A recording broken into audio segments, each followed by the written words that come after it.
of the authors.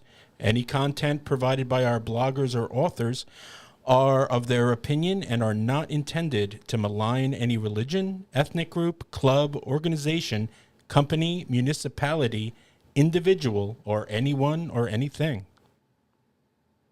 He's a surgeon. He's a 100-ton boat captain. He's a lieutenant on Seaside Heights Beach Patrol in New Jersey. He's a member of the Coast Guard Auxiliary. He's Dr. Michael Kachmar. Need answers to your medical questions? We have them. Listen in to hear latest on medical topics related to all that and more. Hello, everyone. This is Dr. Michael Kachmar. Welcome to Lifeguarding with Dr. Michael Kachmar. Today's date is October the 18th, the year of our Lord, 2022. And we don't have Tyler today yet. He's coming. He's coming. We have Sean. Hey, guys. Sean, and we have a special guest. But before we get to the guest, I just want to get a little housekeeping out of the way. Just for everybody out there, we're live streaming right now on YouTube, Facebook, Rumble, and Twitter. How about can you put up our thing? We need you to subscribe. Like and subscribe, people. Right, like and subscribe. And if you want want on notifications. Yes, turn on your. Thank you, Sean. And put down Dr. Kachmar. If you want to, guys, send us an email and get on our show or talk to us.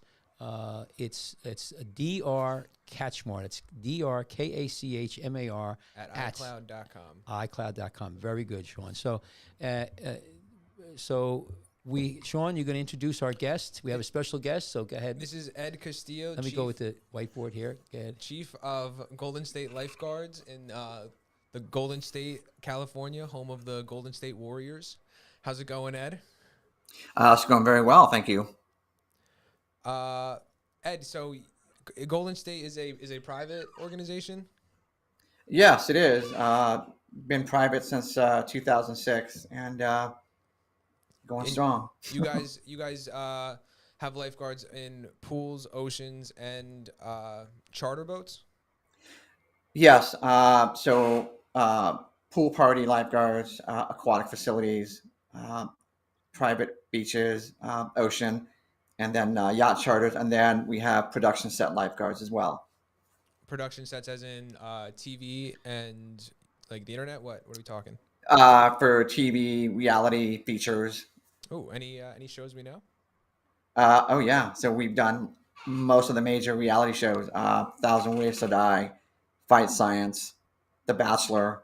The list goes on and on. Nice. Now, let me ask you, when you do that, is it for like lifeguarding? They want lifeguards as props, or lifeguards there's actually water involved and you're doing lifeguarding? Yeah. So, for example, some of the reality shows might have what's called water challenges for the guests, or they call them clients.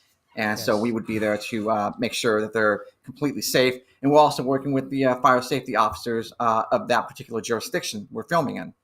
Wow.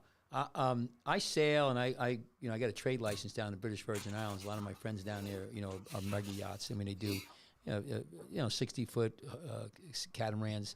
What do you guys do on the yachts? Like, is it like somebody has a party on the yacht and they want to have coverage, or like that was interesting. Yeah. Basically what it is we work, the primary vessel that we work on is called the Legend, and it is a 73-foot, 66 Chris Craft motor yacht. And basically it's got a capacity of up to 42 passengers. And they pretty much service the corporate industry. They do memorial cruises. They do coastal sunset cruises.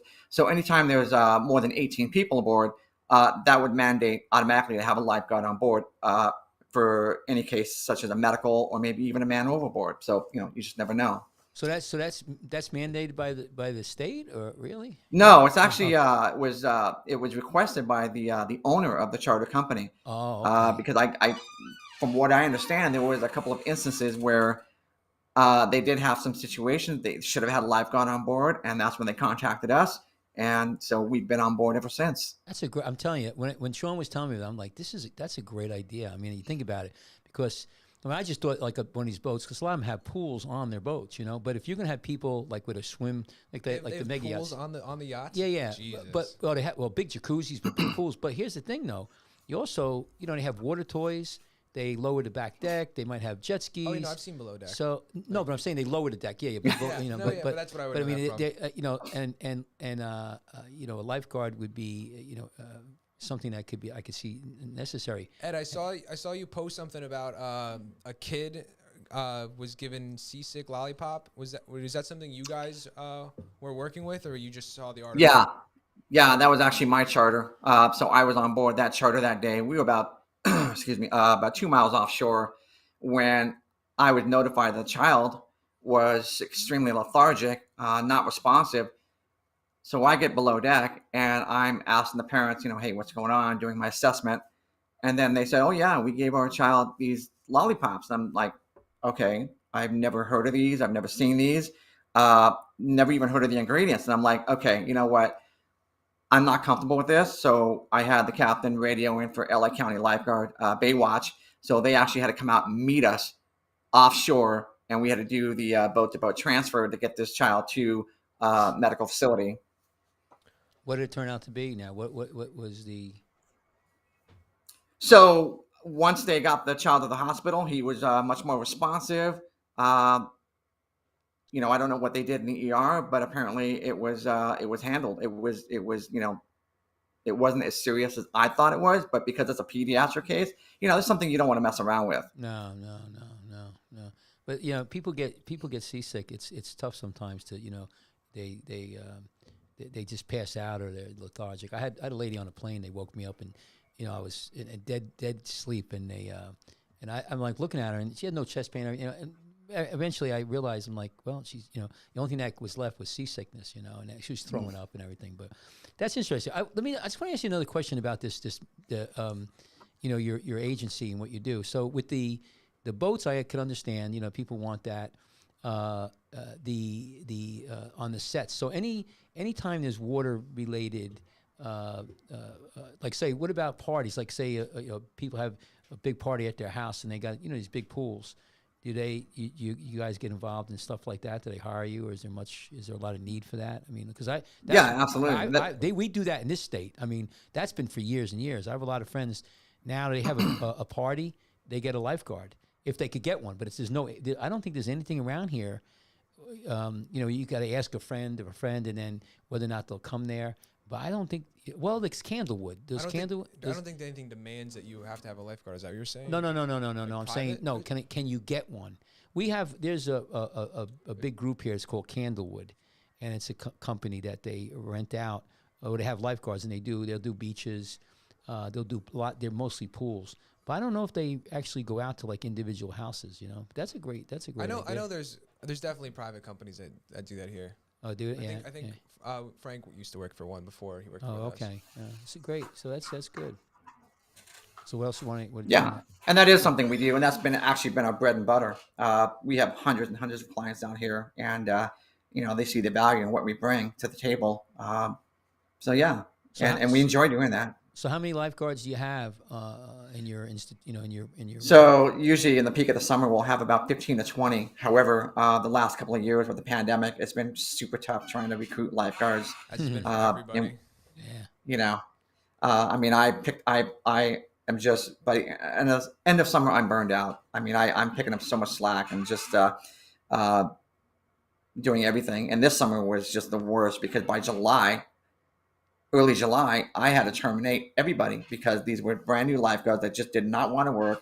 Wow. They were already, asking for excessive time off, excessive pay. I mean, making demands. I mean, unreasonable demands. It's like, you know what? I'm not going to play this game. So. Yeah, that's interesting. It's what happened here. Similar thing. A lot of people don't want to work. But the beach patrols, the state of New Jersey.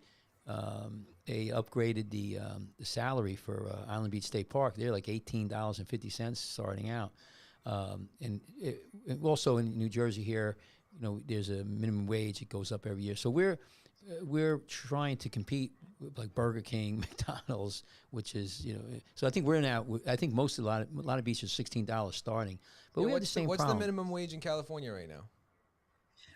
It depends on where you go, but I think right now it's about 15 or 16 an hour. But Governor Newsom, I believe they just passed a bill saying that fast food workers are now going to be getting 22 an hour or something like that. So don't quote me on that, but I think there was a bill just passed in regard to that. Wow. And so now that means I have to start paying more. So I'm paying my life anywhere between 24 to 27 an hour now. So Sheesh. I'm going to come over there and work for you. Yeah. What do you make the good point? We have similar problems where every lifeguard captain and I talk to and chief, we don't have a lot of full-time lifeguards.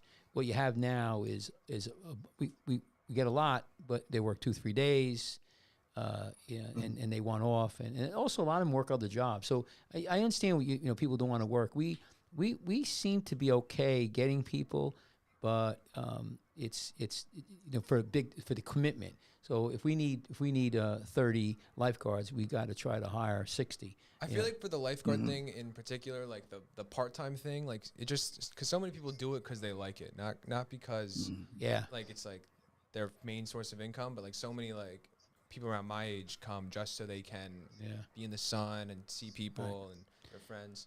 Yeah. So let me ask you about you. So that when this company you have, so when you hire people, like we're USLA. Do you get certified by USLA or everybody? What programs do you follow?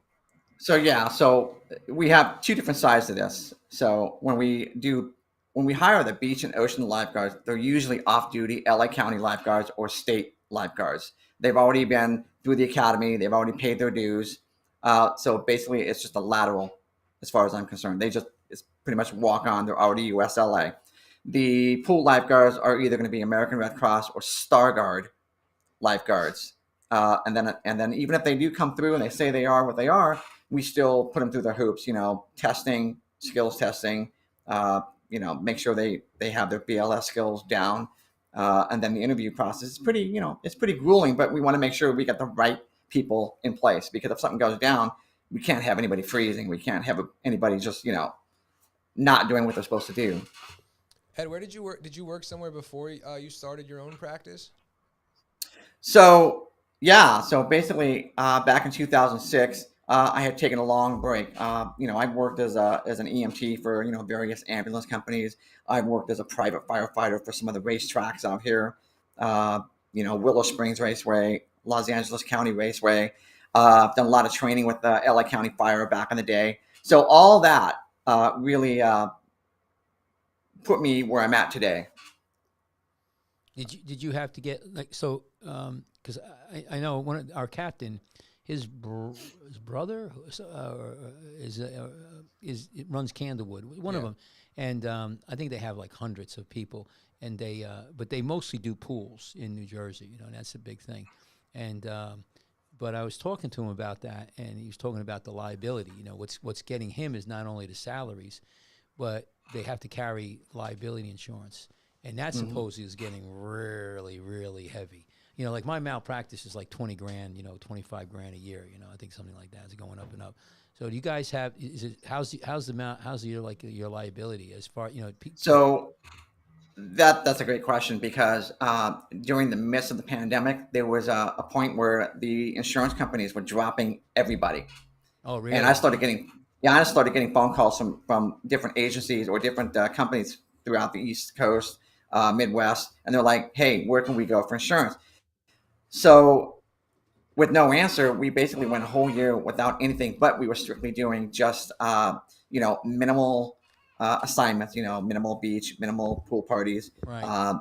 But then a year later, I get a phone call from a colleague back in St. Louis, said she had found somebody to cover her company, and I got the name of the company. And sure enough, we were all back in business. I mean, we got some great coverage for less than what we were paying before. Wow, that's great. Yeah, that's great. And it was actually more coverage. Were you guys being restricted like by the state laws at the time during like the whole thing, the whole COVID thing? Like was that that was preventing you from being able to work for? Well, yeah. I mean, the only thing we had going on during the pandemic with the closure was we were able to work the beaches. So we had one beach in particular that we were able to work, and that is what kept us going. But the pool parties pretty much went dormant because everybody was afraid of having, get-togethers. So let me interject. We have Tyler here. I mean, he just came in. What's up, man? Nice to meet you. Hey. I never get to sit in this seat. It's nice. Yeah. So Sean, you have a good view of everything from here. yeah. So You're not like craning your head around that monitor to look at Kachmar. So what kind of equipment you guys have? I mean you know I see the cans back there. So like in our beach we make a rescue where we'll send out a loose can followed by a rope can and we bring them in that way. We have jet skis, we have boats, we have boards. But again we on a 4th of July weekend we could have 40,000 people. So I mean it's so it's a little bit what do you guys or your entity? I mean, I guess pool. These guys do pool stuff. So what do you have? So we use a combination of different things. So when we do beaches and ocean, we might for the yacht charters, we'll bring the rescue tube out, the SOP tube. The one that's behind you. It just seems to work better for us out there. But when we're working on the beach, the rescue can is going to be our tool of choice. However, if there's super large surf, then we're going to use the rescue tube because we don't want to get knocked in the head with a can. So it just really depends on the situation and the environment at the time. But we do use a combination can or tube. We've got backboards, we've got rescue boards. So yeah. Yeah, and we're looking into some new tools too. Yeah. Well, we're beach, so we're where are you located? Because Sean did the research here, but where part of California? Like where exactly? So we're located in the San Fernando Valley, which is just about 40 minutes just outside of downtown LA. So we serve the local communities up here. We serve we basically serve anything from Orange County all the way to Santa Barbara and in between. Now those beaches. So there's beaches that have town, governmental lifeguards, right? So LA County. So you fill in like what? There's some private places, hotels, like or because you said you grabbed the lifeguards who are off duty. So who you're covering then in that scenario? So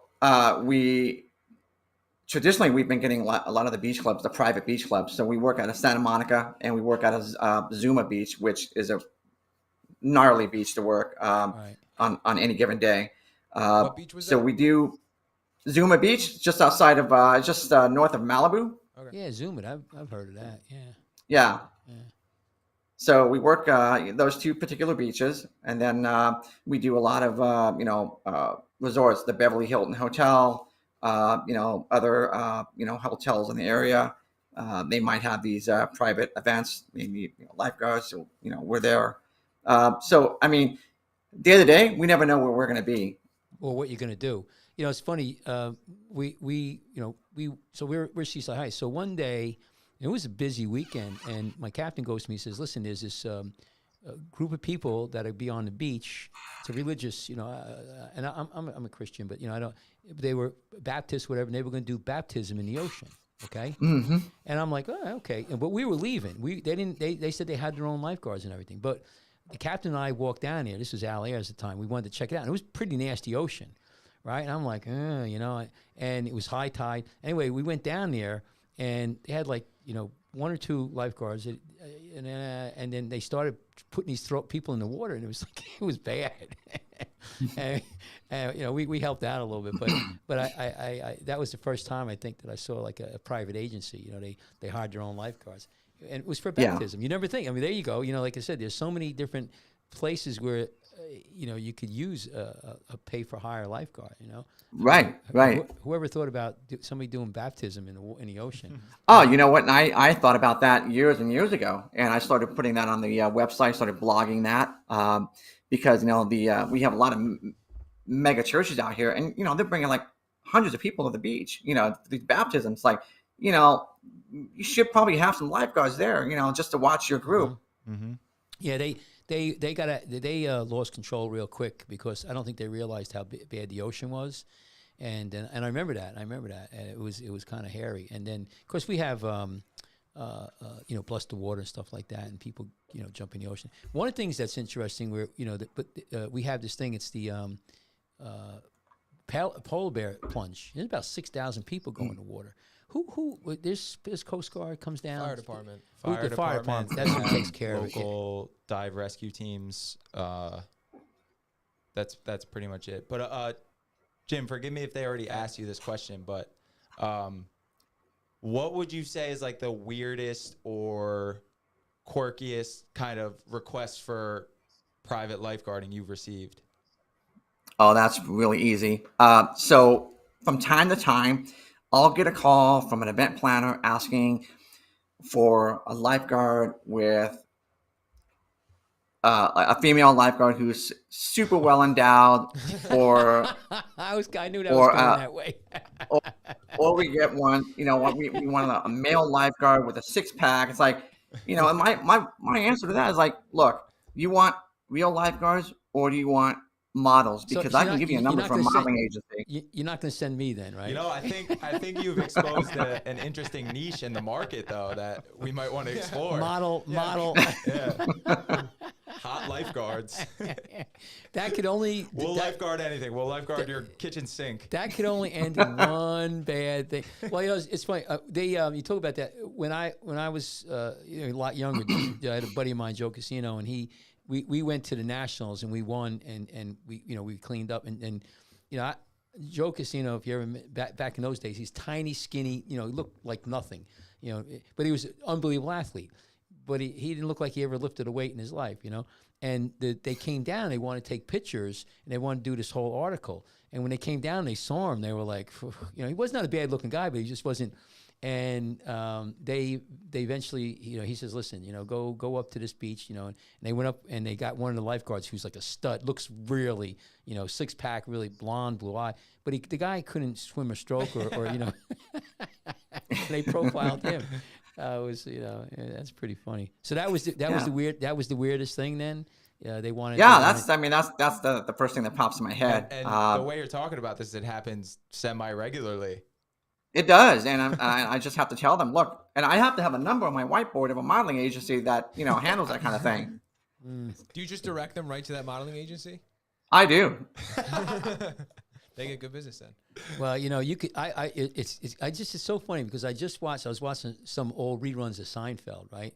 And he hires a maid, and he's paying her, but then he starts messing around with her, sleeping with her.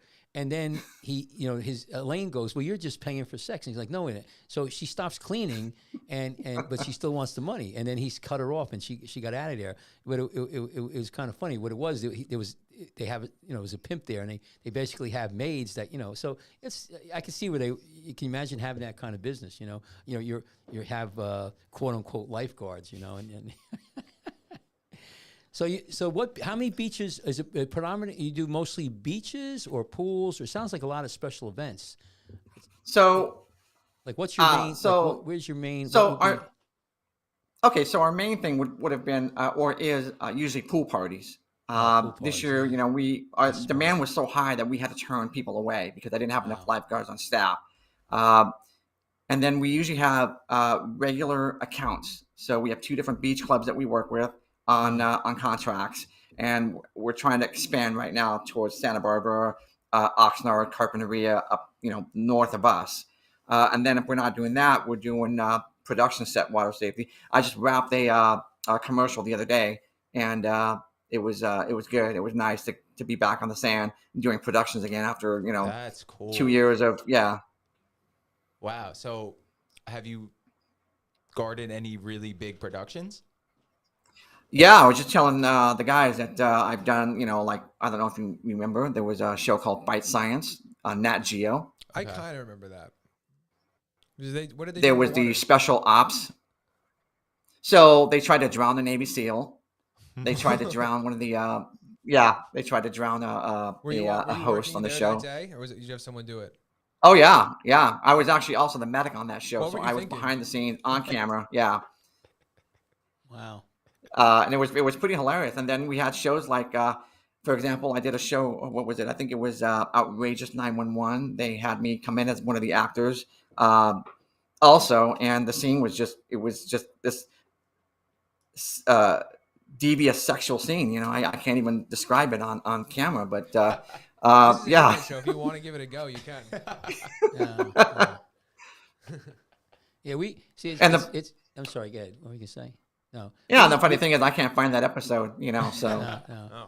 Well, we have Seaside Heights had sponsored, or they MTV House, and we've had them there twice. They took over our headquarters one time, and they did a ton of filming. And they tried to do this one thing where the lifeguards were gonna they had like 5 or 6, 7 people who wanted to become lifeguards, and they watched the whole show. And they did a lot of filming. I'm trying to think what else, but we've had a little of that, experience. They actually wanted, after we did the lifeguard thing, they actually wanted to do a reality show because they had the Jersey Shore House, and it was very successful. And they wanted to, so they started dealing with us doing like the one where we covered the lifeguards. So they brought on these actors, whatever.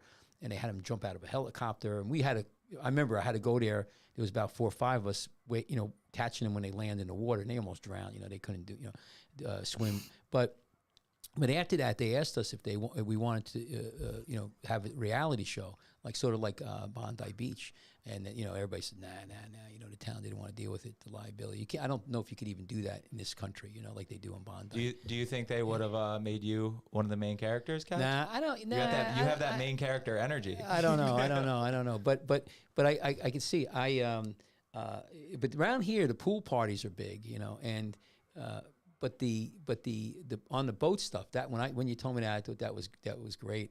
I know down in the Caribbean, some people they come in, they'll rent out like a 100-foot boat for whatever it is, $100,000, and then they'll get a 62-foot catamaran, and that's where all the nannies and the kids go, and then they ask for lifeguards. They want people to watch the kids.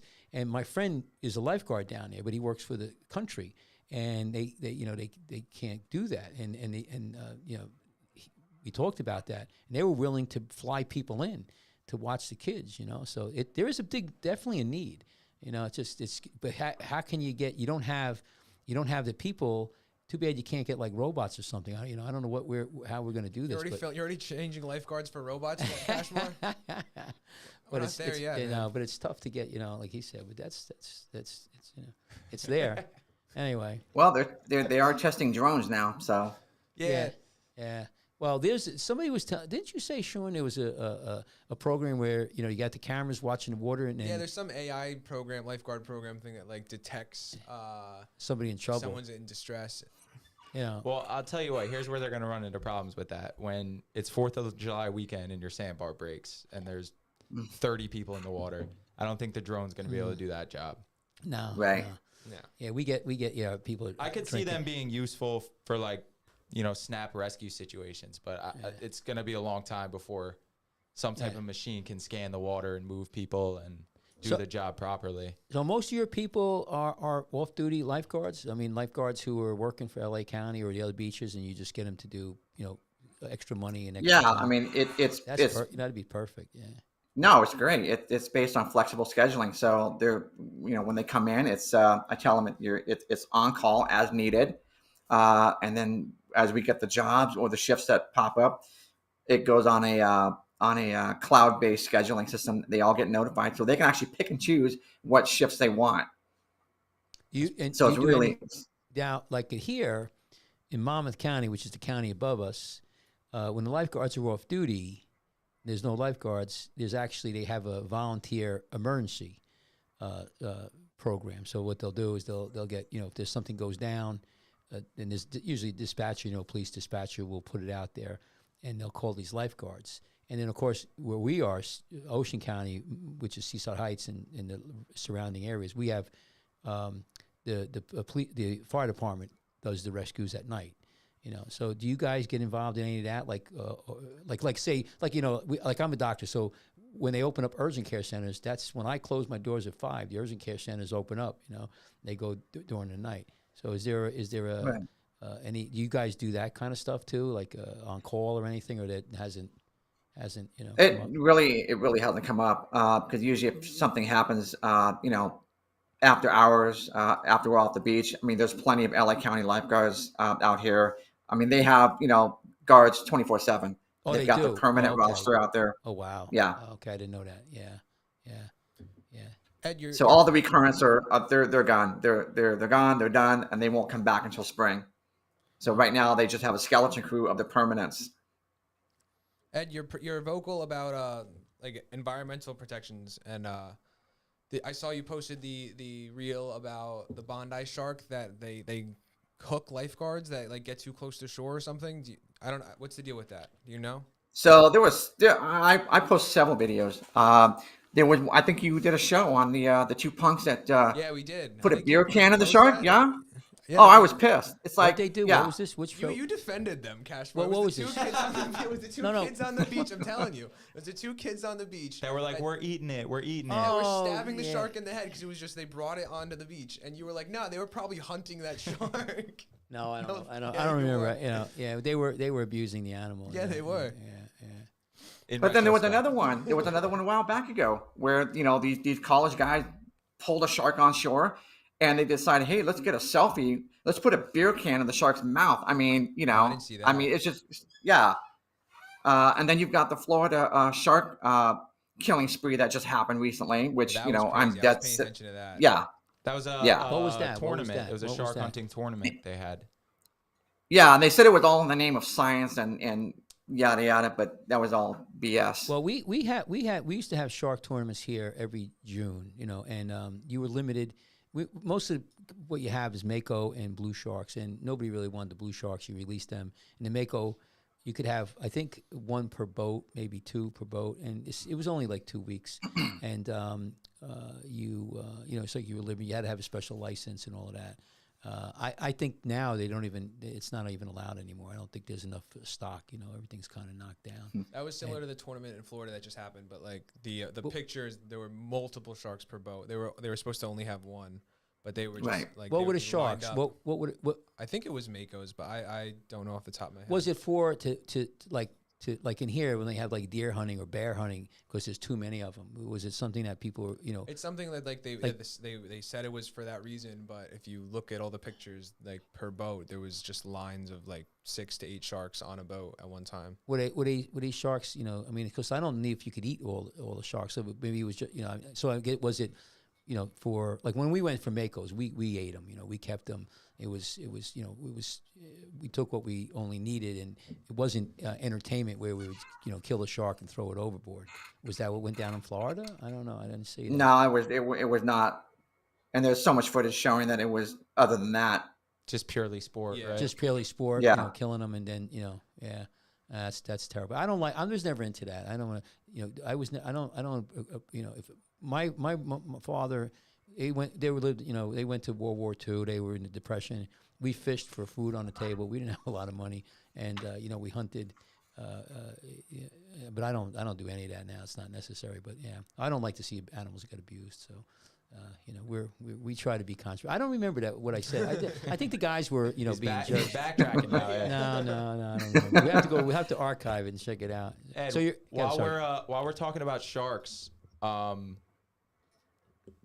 your ocean beaches and just in general, are great whites like a big concern out in California, or is that kind of just like a myth? Yeah, it's just what we think. Well, Like part of the ethos, yeah. we get asked all the time by the kids in our beach camps, hey, so are there any sharks out there? And we have to tell the kids, yeah, there's sharks out there, but they're way over there, or they're way over there, because the kids are going to go back and tell mom, and mom's going to be like, what did you tell my kids? They don't want to go back in the water now.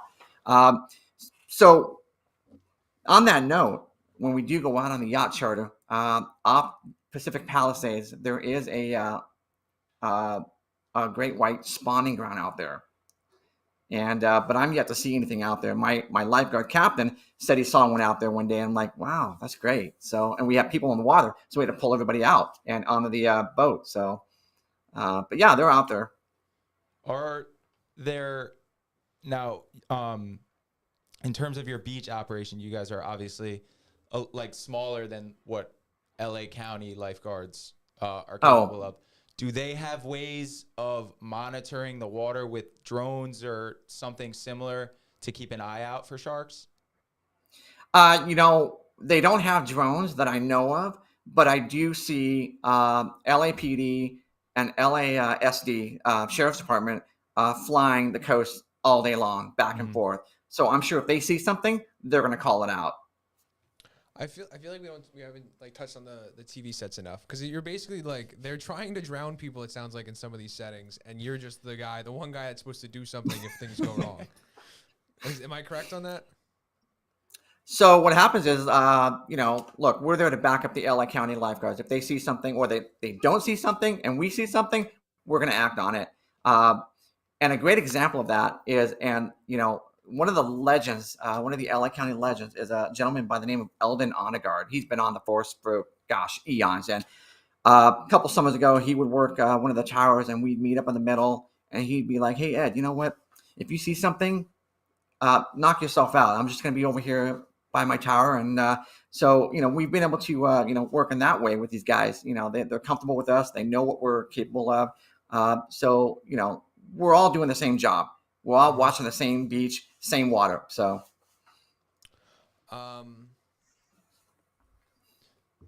so there is some overlap between your beaches and the beaches guarded by the municipalities over there. yeah. Now, Yeah. do you have any situations you can recall where you had to do a joint rescue, or where things got really serious and you needed their help or they needed yours? Yeah, well, that happens all the time up in Zuma. Okay. We had what's called a blitz. And, in Zuma, we have our off-duty LA County guards working for us. And so the furthest point of Zuma, there's Tower 16. It's like the last tower. And beyond that, there's really no coverage. And that's where we come in. So there are times when we've had to go out there and cover part of their area. They would then back us up, or vice versa. Santa Monica is a little bit different. We could actually go out in the water and they wouldn't even see us. So we're pretty much on our own at Santa Monica. But I tell my staff, if you see them go in the water, by all means, you go back them up. And if they say back off, then back off. But that's like such a interesting beach to have to guard, because there's no other guards there, or the topography of the water. Like what's happening? So when you get past this one tower, the beach is pretty much empty. There's no other lifeguard towers along that stretch. There was a public access point up along the way there where people can come down, and unless you're where we're at, it's hard to see what's going on down there. And it's also a long hike from Tower 16 all the way to that other side of the beach. So we're basically the cutoff men. So we're splitting their distance. Yeah. And who owns that? So you're being hired by the people who own that property then? Yeah, so we work for the Malibu West Beach Club. And so we're there to protect their beach. And, they tell us, just monitor that whole beach. So yeah, so there is a lot of overlap. There's a lot of redundancy there. Right. So their beach club, that they have like a hotel and all of that. Is that what that is? When you say they don't. It's just a private club. They do a lot of weddings there. They have like their own private beach there that their members can use. And so the members will use that beach. They'll take the paddleboards out. They'll swim in the water. But on that particular beach, they get some really gnarly rip currents out there, and then we have some really strong laterals. Yeah. So let me ask you about so when is the season? Like now it's, you guys are going, is it opposite than us? Like, you're past your season now. You said every skeleton. So your season, just like ours, it's the summer now, the winter comes around. So in the summer, primarily we have our beaches, and then from say like after Labor Day to Memorial Day, we're pretty much yacht charters and production. Okay. And what's the temperature, average temperature of the water? Like our water, like this June, the water was in the 50s, and then we finally got up to where it was high 60s, low 70s, and we're about there. About the same. Yeah, thing. we're about high 60s to low 70s, but this year it took a long time for that water to warm up finally. Same thing with us. It's funny. Same thing with us. I think it just had a lot to do with the upwelling too. So yeah, we had a lot of south wind in our area. Caused a lot of upwelling, and it's really cold. You guys in your area, you have a lot of the what do you call that? The grass that comes up, the kelp, Is there a lot of kelp there? Oh Or- yeah, yeah. Sometimes we get our fair share, but for the most part, it's pretty clear. right. And then Some beaches are pretty rocky, and but I think our major concern is we get a lot of stingrays out here. really stingrays. And Yeah. I mean, they like I know from when I was down in the Caribbean, we have stingrays. We have the bullnose stingrays, and they don't bother anybody. They're all over the place though, So there are a lot of them that scares people. I had one of those scare the living shit out of me this summer. I'm just like swimming, body surfing with my girlfriend's brother, and we just look up and it's just whoosh, coming right at us. Like I didn't even have the chance to figure out, is this a shark? Is this a ray? Like what's going on? We just both booked it back to the shore. When you say you have a lot of them, do they cause any problems with people or no? Oh yeah. We get a lot of the bat rays out here, and LA County and my guards are just constantly running on stingray calls. Now, what happens though? Do they bite people or like what do they like? What do you mean? Like what happens actually? So primarily surfers and bodyboarders will get tagged. They'll step on a stingray, and the defensive mechanism is that stingray will whip that tail around, and then in the process just hits them with the barb.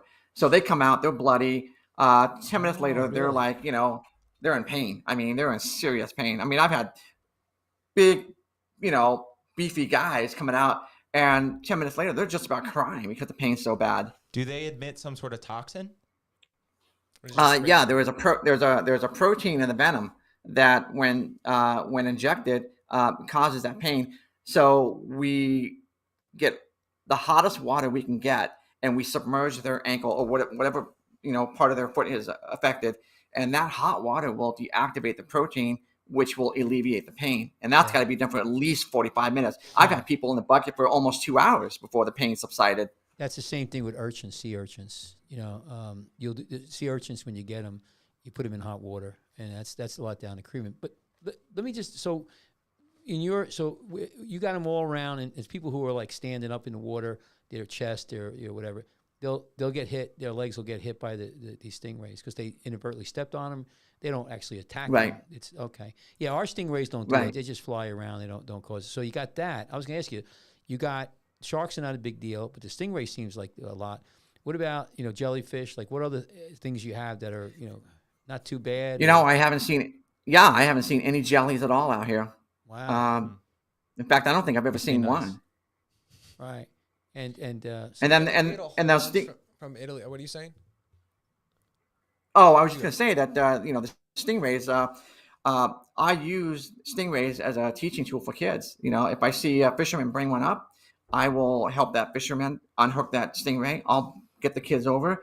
I will actually physically pick up that stingray and show the kids, look, he's not going to sting me because I'm not a threat to him. Put him back in the water. Yeah. And so now the kids are like, okay, all right, we get it now. Wow. See, we get a lot of fish moving around. They're called menhaden. Bunker is another word for them. And then you'll get stripers and bluefish underneath them. But really nothing other than we get some jellyfish. This summer we had a jellyfish I've never seen before. It was from Italy, like a whole swarm of them came by. They were thick. They were small, but they had thick legs, and they hurt a lot. People were like coming out. They in pain. So, but that's interesting. I thought, what part of California where they have the big kelp beds? Where you got the harbor shields going through it. And it's on the top of the water. It goes down from the bottom. That's not in your area then? Well, we do get. I do see kelp beds out in the Santa Monica Bay area, and we do get a lot of sea lions out there. We get a lot of dolphins out there as well. Wow. Yeah. And what's your average waves? I mean, because one of my friends, one of our former lifeguards, was down. I think he worked in San Diego.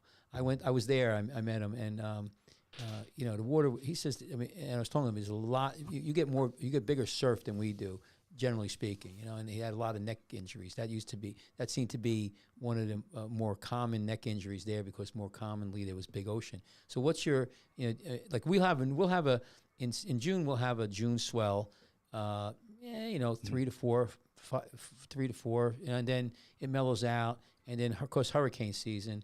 and we could have anything from 3 to 6, 3 to 7, but more 3 to 5, right? I mean, that's about where we're at, right? Yeah, max like near. Yeah, I 2. mean, we'll get, Right. What do you for guys example, get? like Santa Monica Bay, we'll get 2 to 3s in Santa Monica Bay. Zuma, we might get 3 to 4s.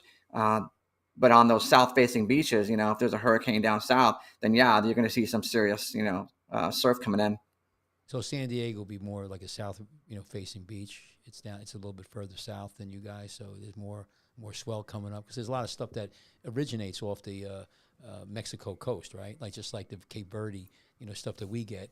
I guess the same thing over there. So they get more swell than you guys. So I remember him. We might even we might get stuff coming in from Hawaii too. So. Oh yeah.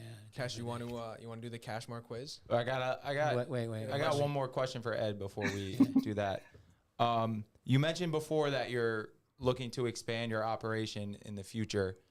What is your vision? What is your mission for Golden State Lifeguards? Where do you want to take it? So that is something I've been thinking about a lot lately. We have an opportunity right now to expand to the Las Vegas region. And then one of my lifeguard captains. All right. One of my lifeguard captains is actually moving to the suburbs of Austin, Texas. So we're actually looking at that region now.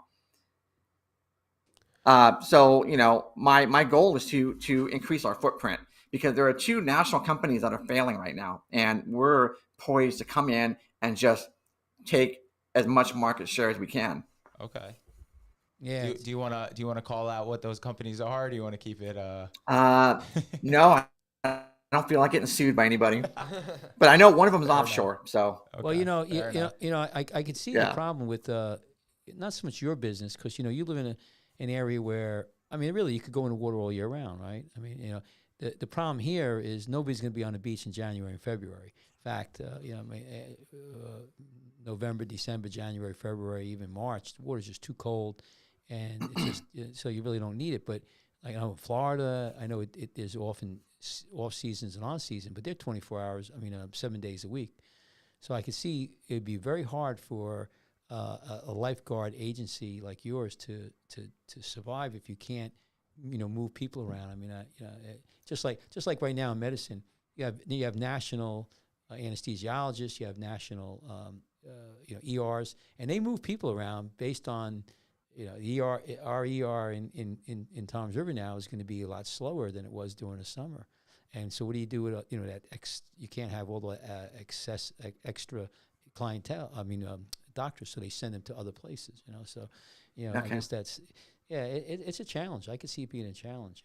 What are so say you're looking at a new contract, maybe it's a pool, maybe it's some kind of private party. I'm assuming you vet the situation before you sign on to do it. What are some of the things that might make you turn away from a potential client other than them asking you for a hot girl or hot guy? Right. Okay, so another great question and a pretty frequent occurrence for us.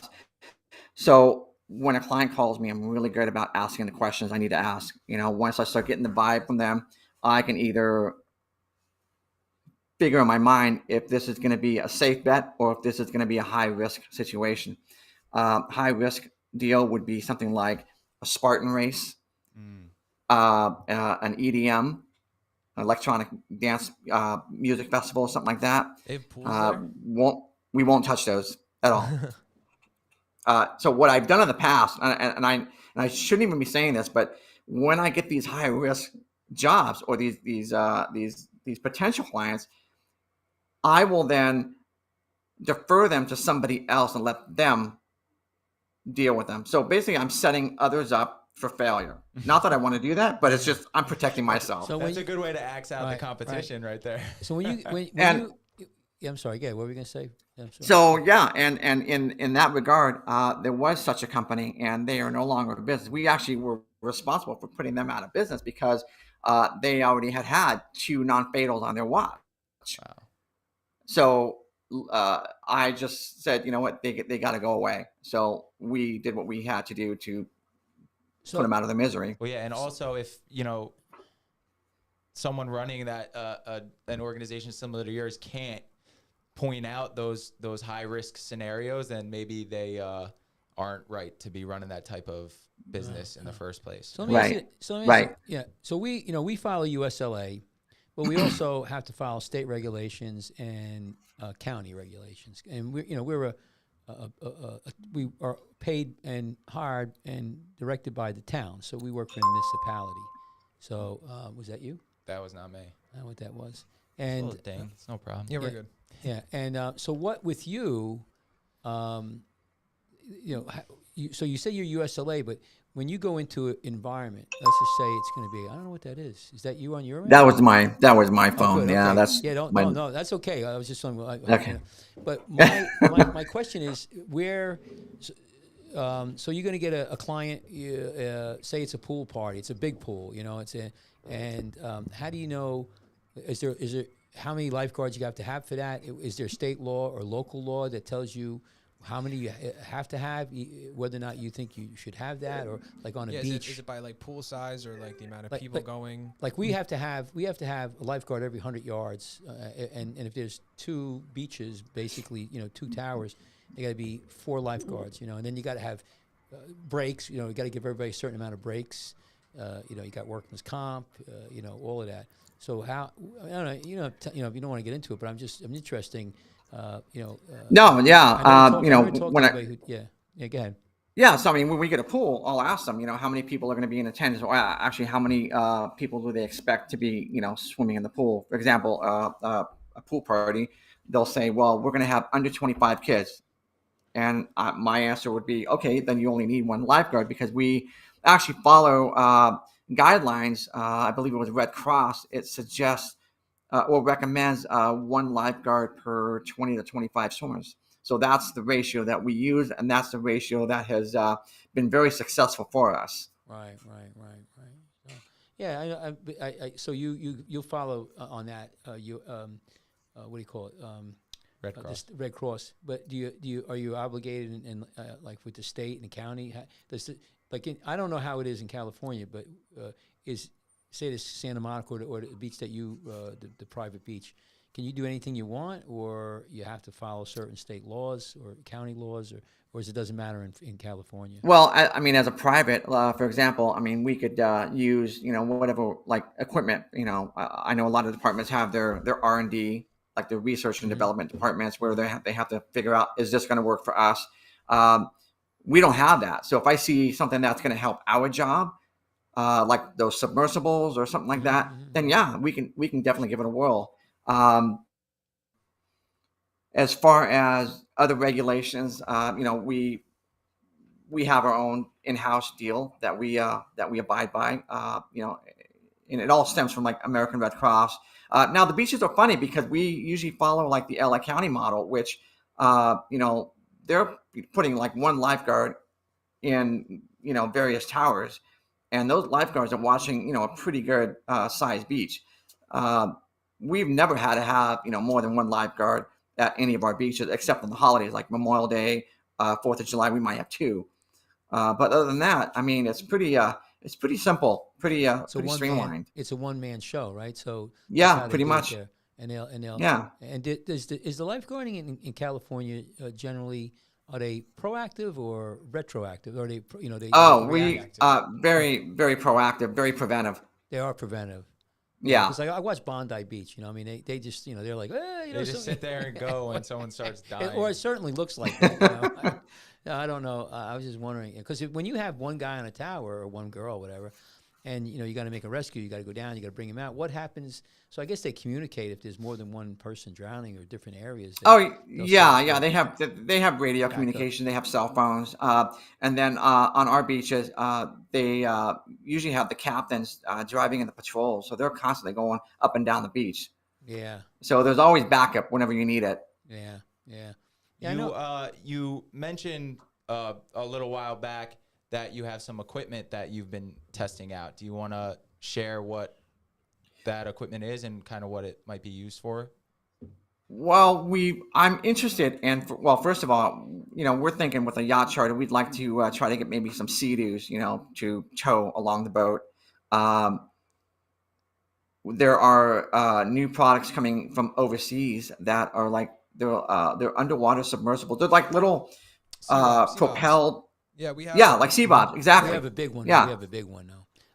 The one Yeah. the one that you're talking about, the small one. I was just down in the Caribbean. I worked down there for many years, and I got a whole bunch of buddies who are in the charter boat business. And we were on their boat, and they had these little small ones. They're about this size of a bread box, and they were a blast. And I tell you what, we had something we were looking for a mooring. It was because we were going to overnight, and it was very shallow water, maybe 15 feet deep. But I tell you, we were cruising around. That thing would be great if you have a yacht and everybody's swimming, snorkeling, or whatever. That thing is really amazing. You could really get around quick with it. Yeah. Otherwise, we use our rescue boards to get to our people in the water. So. Yeah, this thing was amazing how quick it was, So ours is too big.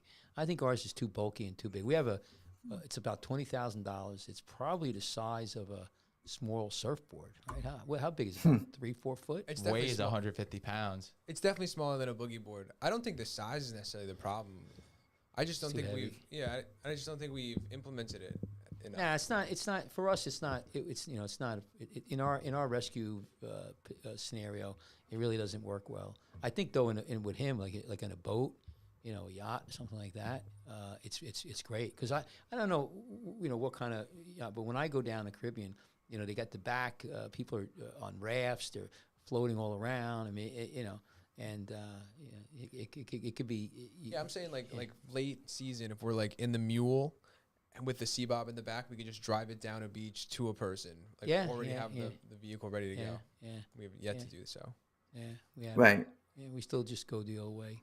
Well, that's interesting. You guys have nobody uses boats out there, right? Like lifeguard boats.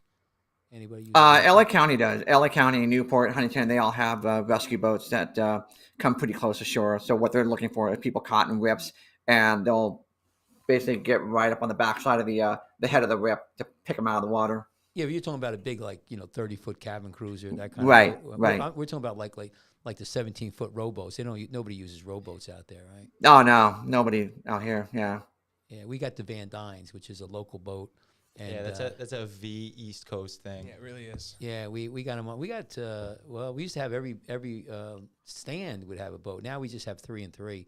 But you got to look at some of our videos. They're pretty wild. I actually just got married. My wife was brought up in the boat. We were on a lake, So, but they're great. They're great to make rescues with. We don't use them that really anymore. Some Atlantic City still use them. Atlantic City, majority of the rescues are with the lifeguard boat, and we patrol with it. People still do that. And I think it's nice to have in case your jet ski don't work or if the sharks or stuff like that. So. Ed, you ever been out here, visit any Jersey beaches?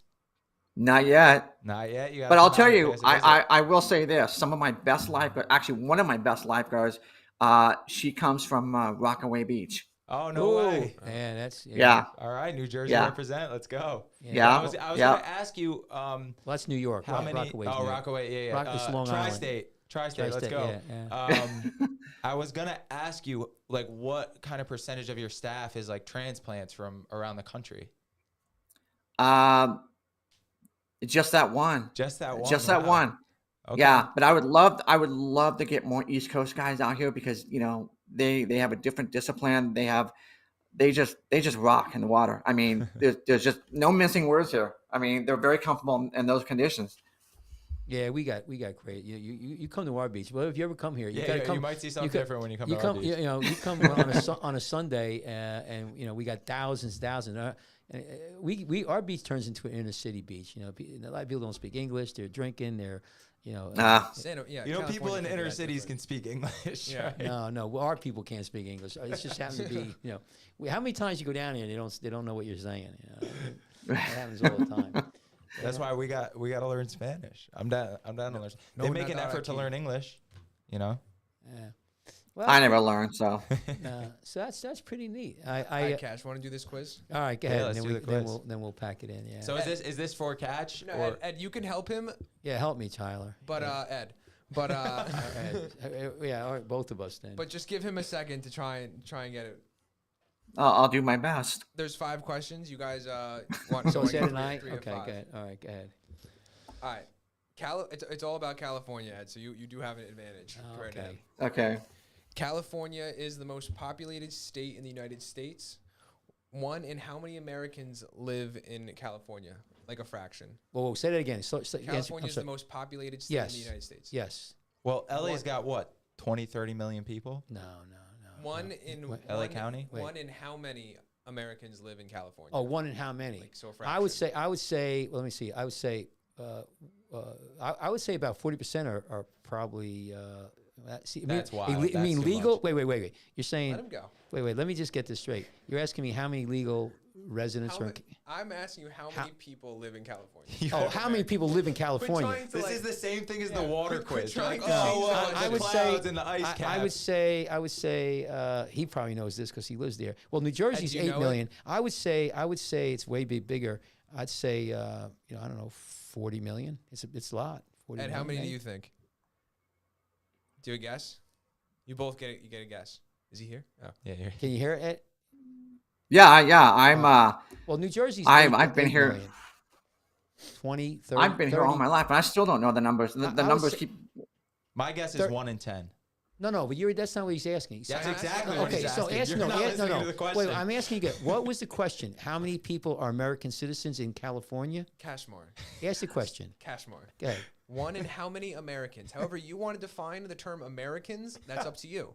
But 1 in how many Americans live in Okay. California? Well, I don't know what define Americans. I mean, if you come here illegally, no. If you're illegal, you're not an American. All right, I'm sorry. You That's want to true. get. That's true. But I took a thing from So the I would census. say then that probably about 40% of the people in California are probably probably illegal. That's pretty not close. the question, though. Well, then I would say 1 in 5, 1 in 2 are probably legal. Half of the population. We're not say asking You're about the bossing illegal. it. How many legal Americans? 1 in how many legal Americans are from California? I'd If you say- have the 100, I say 60% of the people in California are illegal. That's not the not question. what we're That's not asking. the question. All right, that's what it sounds like you're asking to me. 1 in how many Americans in the entire United States, 50 states? How many Americans live in California? 1. Oh, in okay, how I many? It's a understand. fraction. Okay. It's not millions. How Oh, I many? see what you're saying. I'll tell you the Ah. numbers Well, okay, well, afterwards. here's this. I say there's about 40 million, and there's 350 million people in the United States. So it'd be 1, 3, 6, 7. So 1 out of 7. 1 out of 6 or 1 out of 7. Wow. It's 39 million and it's 1 out of 8. All right, well, I was there then. That was pretty good, good. but that was so Okay. Yeah, much. but you gotta understand. was I'm a so much- superior. You See made what that a lot they harder don't than it understand. needed I'm a to be. doctor. See, they think that this.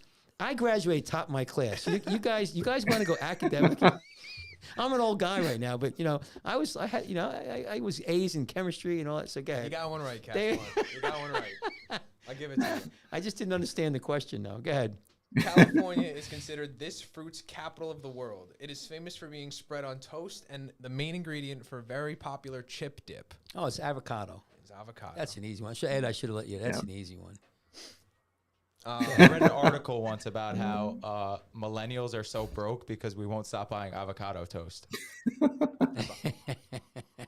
Everybody hates us, Sean. It's good. I'm not gonna like avocado toast. All right, this one's a bit of a stretch, but the governor, Arnold Schwarzenegger, served as California's governor from 2003 to 2011. He was the most recent Republican governor. Fun fact. What is his highest grossing movie of all time? All right, do you like Arnold Schwarzenegger? Are you a fan? Yeah. Well, I would say, well, if you want to, I would say Terminator. First one, Terminator 1. Ed, what do you Terminator. think? Yeah, I would agree. Terminator would be a good one. I'm gonna go Kindergarten Cop. That was a good one. It's a good movie. Yeah. So it isn't Terminator 1, it's Terminator 2, Judgment Day. Really? And there's actually a famous scene, a chase scene in the LA River, which is just like a hyped up sewage open sewage thing at this point, as far as I'm aware. Is that true, Ed? It's like yeah, pretty much. But it's when we have big storms, it's just another way for the water to get back out to the ocean. So it's like a big waterway, yeah. A lot of pollution ends up going into the ocean from there. Yeah, that was a tough one. Terminator 1 and 2. It's usually the sequel doesn't do as well as the original. Yeah, know? but the Usually. that liquid metal guy who was sick. That was some epic CGI for the time. Yeah. Question 4. The highest and lowest points in the continental United States, the legal continental United States, if we're going to get into semantics, are 100 miles apart in California. Do you know what they are? The lowest and the highest. Well, what's the desert out there? I think I know one. What's your desert out there? It's So Yeah. Death Valley yeah. So that's the lowest. would be the and lowest point. Do you know the highest in California, Ed? What's the mountain? Mount Shasta. I don't believe so. It would be. Let me just think. I'm trying to think. What's the? That one helicopter crash with what was it? The basketball player. I mean, I know. That's ironic that you just said that because Key's drinking the Mamba forever. Why you got to bring up Kobe on the day the NBA starts, man? I know. Is that why you have this? That's high territory. Grab up that. there. That's just Sierra Mountains. Mount Whitney is the Mount Whitney. Yeah, that's part of the Sierra Mountains. Wait, Ed, while we're on Kobe, Ed, I want to ask you about that. Like, the whole country was sad when he died, but was it like another level in California? He was like a god, right? Yeah. There's already. I mean, there's just a few minutes from me. There was a business or a building that has a freaking whole mural dedicated to him. So yeah, it was a pretty big deal. And the crash occurred not too far from where I'm at right now. Oh no! And way. these are just foothills. Yeah. Yeah, it was So fog. there was a It real low fog. ceiling that day. Yeah, I fly. I mean, fog. You could get disorientated. 30 seconds, 15 seconds, and but what was sad about that whole thing? I think they just settled the lawsuit because somebody took pictures of the people, and they sold it, and that was a whole big thing. That's very stressful. Anyway, so what's the next one? So is there? You guys are 2 of 4 so far. So this one is the deal breaker if you pass. All right. Who is the only U.S. president that was born in California? Born in California. Yeah, the only president that the guy was a president and born in California. I'd say Reagan. What do you Was think? he the Ed? actor? Yeah, Reagan. That's a good guess. Yeah. Richard Nixon. Millhouse. Well, he was governor there. Dick Nixon, huh? Yeah. Well, he was. Nixon. Was he governor? Was he ever governor of California? That's right, though. I think he. Let me see. Was he governor over there? That's right, though. He's from California. I don't know if he was the governor. I don't think he was. Richard Millhouse Nixon.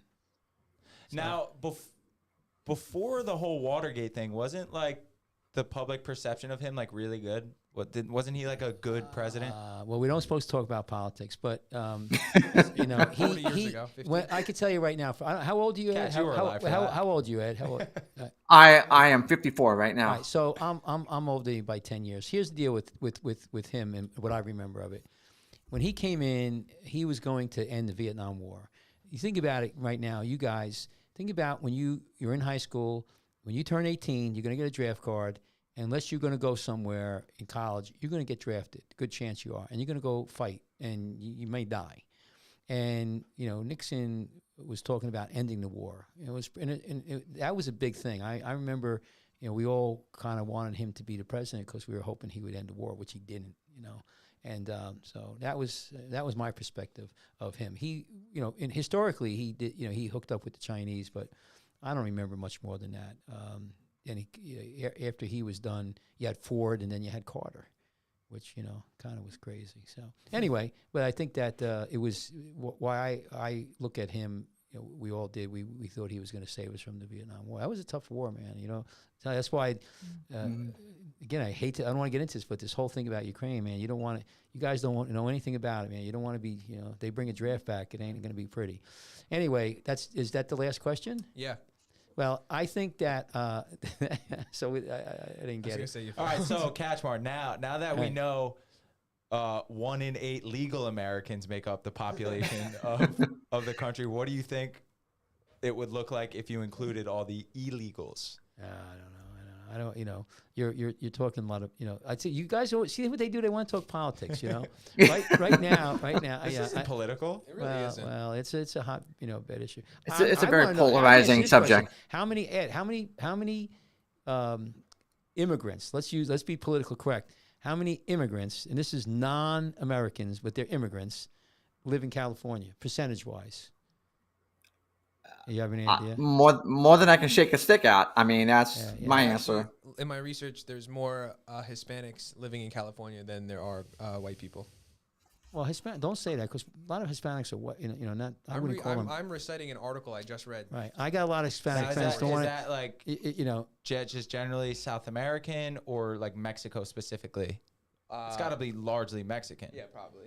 Yeah, you got people who are down there who are really heavy duty Spanish, and they're from Mexico, and they're probably more like you can't use the color. Yeah. You got to be careful. I don't think that. Hispanic's politically incorrect. No, but I don't.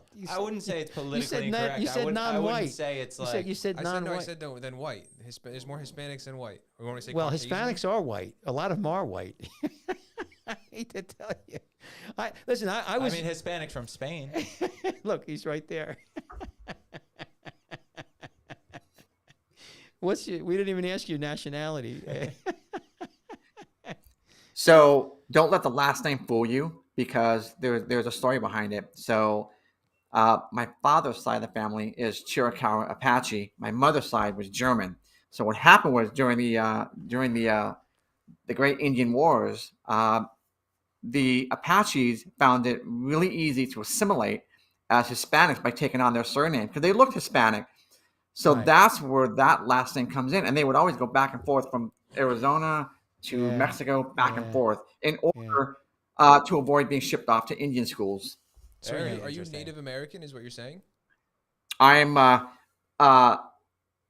what I'm told that the blood is there. I can't prove it because the Apaches were so mobile. It's not like the Cherokees where they have these rolls. So that's pretty cool. Wow, that's interesting. Like now I'm wondering how many people with Hispanic sounding last names actually have that as a result of some sort of Native American connection. Right. That's interesting. Right. Wow. And so, and that's why I say, because like right now, my wife Virginia, her grandmother was Puerto Rican. Now, my wife, she's got blonde hair, blue eyes, and she's German too. You don't know anymore. You got to be careful when you say how, because there's people who are, my name looks Hispanic. What's that? My name looks Hispanic. Yeah, it does. Yeah. I'd tell you a real quick story too, because I worked down in the Caribbean for many years, and I had friends coming down from the States, and I also had some friends coming from South Africa, right? And so I was telling them, I said, listen, I got some really good friends coming from South Africa. And so we all met up in a restaurant, and my friends were sitting with me already, and my other friends from the United States came in and said, "Hey, how you doing, Mike?" And I said, "Yes." He goes, "Hey, where's your friends from South Africa?" And I go, "Well, they're sitting right there." But the problem is they were white, and they didn't, so we have this mentality sometimes that I'm like, well, there's a lot of white people in South Africa. There's a lot of every kind. And so we have this sometimes, not prejudice, I want to say, but kind of. Bias, whatever, but we're all mutts. As time goes on, it's all good. It's a melting pot. That's one thing. Think about this country is, and I'll leave you on a good note. This is a democrat, a constitutional republic, and nowhere in the world and nowhere in history where you could put so many different people together, and we're really not killing each other. I mean, we're pretty. I mean, there's shooting up in the cities and everything, but. Think about a system that we all together. It's an amazing thing. It really is. I mean, I got a mixed family, so we all it's a great place. But anyway, Ed, listen, it's been great, man. I love what you do. I think it's a great market or job or profession. We're all about lifeguarding, and you're taking it from an entrepreneurial scenario. We wish you all the luck in the world. Thanks for coming on the show. Oh yeah, and thank you. And listen, keep watching us. If you want to come back on again, you got the invite. If you have any Absolutely. footage, we'd love to somebody like you. If you ever get any footage, a rescue or something, you could just email it to us. We'll put it up. We could talk about it. I Okay. love the audio visual stuff. You know, we do a lot of that stuff, and so we love it. But all the luck in the world, and I think you know, I like that you're going to branch out. I love the entrepreneurial spirit. I love that. Everybody listening, like and subscribe. Turn on. Yeah, that's what America's all about, you know. Yeah. Oh yeah. hell Well, yeah. that's. Oh yeah. And let me get some music. It's what it's all about, and for sure. And we're all behind that. You guys want to say anything? Yeah, like Sean said, like and subscribe. Send us an email at drkachmar@icloud.com or lifeguardsoffduty@gmail.com. You can follow us at LG Association on Instagram. Yeah, man. All right. So we got Ed. Ed, do you know what our sign off is? He doesn't. I know. Does do he not. tell him? We gotta stop having the guests do this. You got to have the guest do it. So we say so. We can only have the guests do it If they know. we tell them about it beforehand. Well, Sean didn't do it. So It's Sean's fault. So Sean, I heard you guys were having a powwow here while you were waiting so for me. we do the at the end of the day we have a speaker system for the whole boardwalk, and we go, you know, these beaches are officially closing for today. That means no more swimming, and it goes on and on and on. I've memorized it, you know, I said it so many times. But at the end we say stay out and stay alive. So that's our how we sign off here. So, and that means that's at the end of the day when we're leaving the beach, we tell everybody stay out and stay alive. So everyone, stay out and stay alive. Thank you for tuning in. Please subscribe and like us. Take care. Bye bye. Oh, wrong one.